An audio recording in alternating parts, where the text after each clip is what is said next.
ഹർഷൻ, എനിക്ക് മൂന്നാം പിണറായി സർക്കാർ വരരുത് എന്ന് വിചാരിക്കുന്ന ആഗ്രഹിക്കുന്ന ചില ഇടതുപക്ഷക്കാരായിട്ടുള്ള CPM തന്നെയായിട്ടുള്ള ചില സുഹൃത്തുക്കൾ എനിക്കുണ്ട്. മൂന്നാം പിണറായി സർക്കാർ വരരുത്. കാരണം രണ്ടാം സർക്കാർ വന്നപ്പോൾ തന്നെ നമ്മുടെ ഒരു സവിശേഷതയായിട്ട് അവർ വിചാരിക്കുന്ന നമ്മുടെ ഒരു സവിശേഷതയാണെന്ന് അവർ എന്നുവെച്ചാൽ അങ്ങനെ തോന്നിയിട്ടുള്ള ഒരു എന്താണ് വിപ്ലവ ബോധം അല്ലെങ്കിൽ സമര സംഘടന എന്ന നിലയ്ക്ക് ഞങ്ങളുടെ സംഘടന കുറച്ച് വീക്കായി പോയി എന്ന് വിചാരിക്കുന്ന ചില സുഹൃത്തുക്കളുണ്ട്.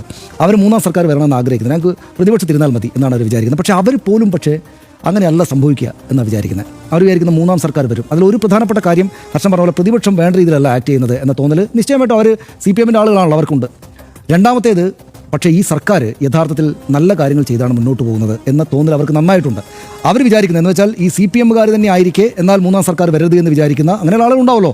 അപ്പോൾ അങ്ങനെയുള്ള ആളുകൾ വിചാരിക്കുന്നത് ഈ താഴെ തട്ടിൽ CPM 10 വർഷമായിട്ടൊരു ഭരണ സംഘത്തിൻ്റെ പാർട്ടിയുടെ നേതാക്കളായതുകൊണ്ട് താഴെത്തട്ടിലുള്ള പ്രാദേശികമായിട്ടുള്ള CPM നേതാക്കളുടെ വല്ല കുഴപ്പം കൊണ്ട് വീണുപോയാലല്ലാതെ ഈ ഭരണത്തിൻ്റെ കുഴപ്പം കൊണ്ട് സർക്കാർ മൂന്നാമത് വരാതിരിക്കില്ല എന്നാണ് അവർ വിചാരിക്കുന്നത്. കാരണം അത്രയും മികച്ച കാര്യങ്ങളാണ്, ആർക്കും പ്രത്യേകിച്ച് കുറ്റം പറയാനില്ല എന്നതാണ് എനിക്ക് തോന്നിയിട്ടുള്ള ഏറ്റവും പ്രധാനപ്പെട്ട കാര്യം. ഹർഷൻ, എന്തുകൊണ്ടാണ് CPM മുഖ്യമന്ത്രിമാരുടെ കൂട്ടത്തിൽ പിണറായി വിജയൻ തുടർച്ചയായിട്ടൊരു തുടർഭരണം വാങ്ങുന്ന ഒരു മുഖ്യമന്ത്രി ആയതെന്ന് തോന്നിയാൽ പിണറായി വിജയനാണ് ഈ പറയുന്ന ഏറ്റവും വലിയ വിമർശനങ്ങൾക്കിടയിലൂടെ വന്ന ഒരു നേതാവ്.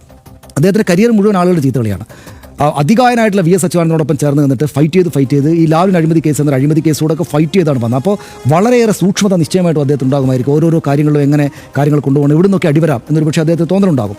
അതോടൊപ്പം ചേർന്നൊരു കാര്യമാണ് BJP സർക്കാരാണ് കേന്ദ്രത്തിൽ ഭരിക്കുന്നത്, ഈ രണ്ട് സർക്കാരും അദ്ദേഹം നയിക്കുമ്പോൾ എന്നുള്ള കാര്യം. അതായത് എന്തെങ്കിലും ഒരു ചെറിയ ഒരു പോയിന്റ്, ഒരു നൂലിയുടെ സാധനം കിട്ടിയാൽ ഇവർ നമ്മളെ തമർത്തിക്കളയും എന്നൊരു തോന്നൽ പിണറായി വിജയനും അദ്ദേഹത്തിൻ്റെ സർക്കാരിനും ഉണ്ടാകാൻ സാധ്യതയുണ്ട്. കാരണം അവർ ED ഇവിടെ വട്ടവിട്ട് പറക്കുകയാണ്, ഇവിടെ ഓഫീസും വീടും എടുത്ത് നിൽക്കുകയാണ്. ED CBI ഒരു വഴിക്കുണ്ട്, സകലമാന സംവിധാനങ്ങളൊന്നും കൊണ്ട് കേരളം എങ്ങനെയെങ്കിലും പിടിക്കാം എന്ന് ഉറപ്പിച്ച് നിൽക്കുന്ന ഒരു കേന്ദ്ര സർക്കാരാണ്. അവിടെയുള്ള എല്ലാ സംസ്ഥാനങ്ങൾക്ക് നേരെയും അവർക്ക് ആ നോട്ടമുണ്ട്, കേരളത്തോട് പക്ഷേ അഡീഷണൽ ആയിട്ടുള്ള നോട്ടുണ്ട്. അപ്പോൾ ഇതിനകത്തുകൂടെ ഈ ഭയങ്കര തീയിൽ മുളച്ചത് വെയിലത്ത് പാടില്ല എന്ന് പറഞ്ഞതുപോലെ ഇതിനിടയിൽ കൂടെ പോകുന്നുണ്ട് അധികമായിട്ടുള്ള ജാഗ്രതയും സൂക്ഷ്മതയും ഈ മുഖ്യമന്ത്രിക്കും മന്ത്രിമാർക്കും ഉണ്ടായിരിക്കാനിടയുണ്ട്. അതുകൊണ്ടായിരിക്കണം ഒരുപക്ഷെ അവരിങ്ങനെ പിടിച്ചിരുന്നത് എന്നെനിക്ക് തോന്നുന്നുണ്ട്.